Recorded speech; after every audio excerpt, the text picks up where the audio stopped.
Hi friends, welcome to రైమచ్చా YouTube channel. Rohit Sharma అదేవిధంగా విరాట్ కోహ్లీ ఫ్యాన్స్కి అయితే గుడ్ న్యూస్ అని చెప్పుకోవచ్చు.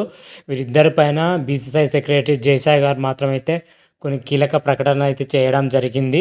ఏం ప్రకటన చేశాడు దాని గురించి పూర్తి డీటెయిల్ తెలుసుకునే ముందు మా ఛానల్ సబ్స్క్రైబ్ చేసుకోండి. పక్కన ఉన్న బెల్ ఐకాన్ మాత్రమైతే క్లిక్ చేసి పెట్టుకోండి. ఫర్దర్గా మేము వీడియోలు అప్లోడ్ చేసినప్పుడు మీకు నోటిఫికేషన్ వస్తుంది. టీ20 ప్రపంచ కప్ 2024లో టీమిండియా అద్భుతమైన విజయం అయితే సాధించడం జరిగింది. విజయం తర్వాత బీసీసీఐ మాత్రమైతే టీమిండియా క్రికెటర్లకైతే భారీ మొత్తంలో నజరణ అయితే ప్రకటించడం జరిగింది. దీనిలో భాగంగానే మన విరాట్ కోహ్లీ వచ్చేసరికి టీ20లోకి అయితే గుడ్ బై చెప్పడం జరిగింది. అదేవిధంగా రోహిత్ శర్మ కూడా టీ20 కెరీర్లకి అయితే గుడ్ బై చెప్పడం జరిగింది. అయితే వీరిద్దరూ టీ20 కెరీర్ గుడ్ బై చెప్పిన వెంటనే త్వరలోనే టెస్ట్లకు అదేవిధంగా ఓడియాలకు కూడా గుడ్ బై చెప్తున్నారంటే సందేహాలు అయితే రావడం జరిగింది.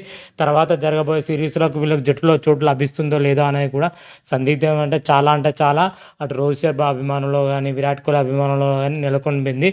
దీనిపైన మాత్రమైతే బీసీసీఐ సెక్రటరీ జయసాయి గారు అయితే క్లారిటీ ఇవ్వడం జరిగింది. రాబోయే రోజే సిరీస్లో మాత్రమైతే వీళ్ళిద్దరు తప్పకుండా ఉంటారని అయితే ఒక క్లారిటీ కూడా ఇవ్వడం జరిగింది.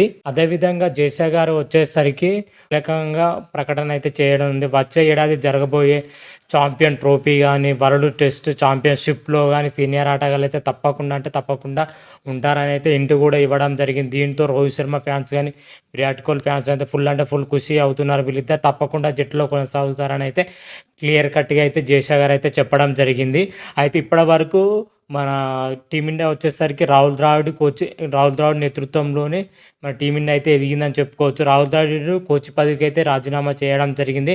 అతని ప్లేస్లో వచ్చేసరికి ఇప్పుడు ప్రజెంట్ గౌతమ్ గంభీర్ అయితే రానున్నాడు. గౌతమ్ గంభీర్ ఒకవేళ టీమిండియా హెడ్ కోచ్గా పనిచేస్తే మాత్రమైతే సీనియర్ ఆటగాళ్ళైన విరాట్ కోహ్లీ కానీ రోహిత్ శర్మ కానీ పక్కన పెడతారనే చాలా సందేహాలు అయితే రావడం జరిగింది.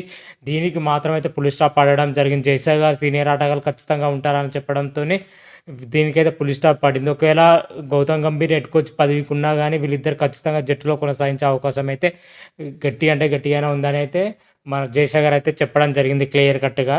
మరి చూడాలి అటు రోహిత్ శర్మ కానీ విరాట్ కోహ్లీ కానీ ఛాంపియన్ ట్రోఫీ కానీ అదేవిధంగా టెస్ట్ ఛాంపియన్షిప్లో కానీ ఆడాలని అయితే మనం మనస్ఫూర్తిగా కోరుకుందాం. అదేవిధంగా 2027లో జరిగే ఓడిఐ వరల్డ్ కప్లో కూడా మన టీమిండియా తరఫున విరాట్ కోహ్లీ కానీ రోహిత్ శర్మ కానీ ఆడితే బాగుండని అయితే మన ఫ్యాన్స్ యొక్క అభిప్రాయం. అంతవరకు వీళ్ళు ఫిట్నెస్ ఉండరా అని అయితే చూడాలి. కాకపోతే వచ్చే సంవత్సరం ఈ 2 ఛాంపియన్ ట్రోఫీలు అయితే ఉండడం జరిగింది. ఆ 2 ట్రోఫీల్లో టీమిండియా ఆడాలి. టీమిండియా అద్భుతమైన విజయం సాధించి మరోసారి అయితే ఐసీసీ ట్రోఫీలు అయితే గెలవాలని అయితే మనం మనస్ఫూర్తిగా అయితే కోరుకుందాం. మరి చూద్దాం, మరి జయసాయి గారు చెప్పినట్లుగా వీళ్ళు ఇద్దరు జట్టులో ఉండరా అనేది అయితే మరి రాబోయే రోజుల్లో అయితే తెలుసుకుందాం. అంతవరకు మీకు ఈ వీడియో కానీ నచ్చినట్టయితే లైక్ చేయండి, షేర్ చేయండి. మరిన్ని వీడియోల కోసం మా ఛానల్ సబ్స్క్రైబ్ చేసుకోండి.